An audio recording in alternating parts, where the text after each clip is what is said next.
Hello, my name is Miko Peled.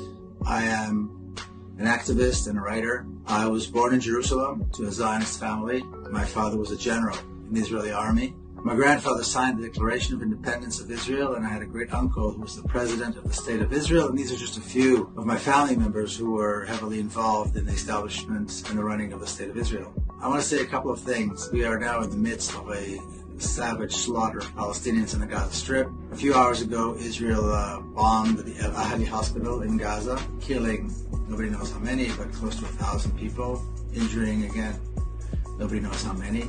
Israeli savagery has been going on for 75 years, and now the world is focusing on the fact that a small group of young Palestinian fighters left the Gaza Strip in order to commit acts of armed resistance. The world is focusing on whether they were cruel, whether they were not cruel, whether they did this, maybe they did that, completely ignoring 75 years of savagery by the Zionist apartheid state known as Israel. One has to wonder how much longer it's going to take before the world wakes up.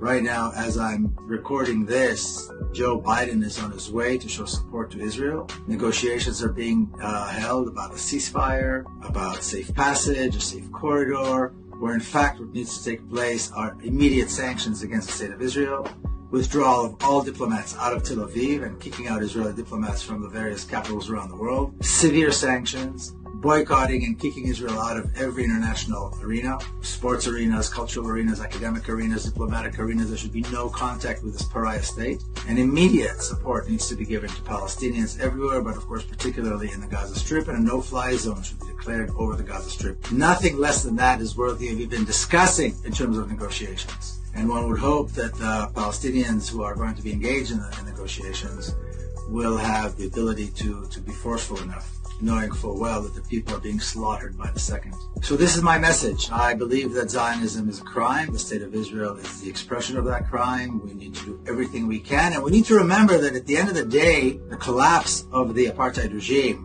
and replacing it with a free, democratic Palestine will bring a good life to everyone who lives in historic Palestine, Israelis as well as Palestinians. This is about ending the violence and allowing everyone to live, allowing their children to grow up in safety, allowing people to prosper, ending the violence, ending the apartheid, ending the racism. That's what this is about. So don't anybody dare challenge Palestinians on morality. I don't want to see anybody dare challenge Palestinians on humanity.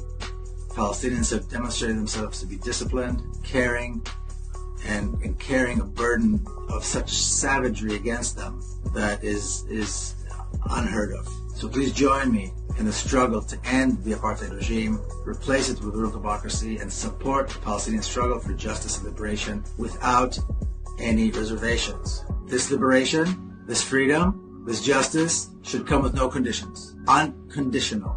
There should be unconditional surrender of the apartheid regime.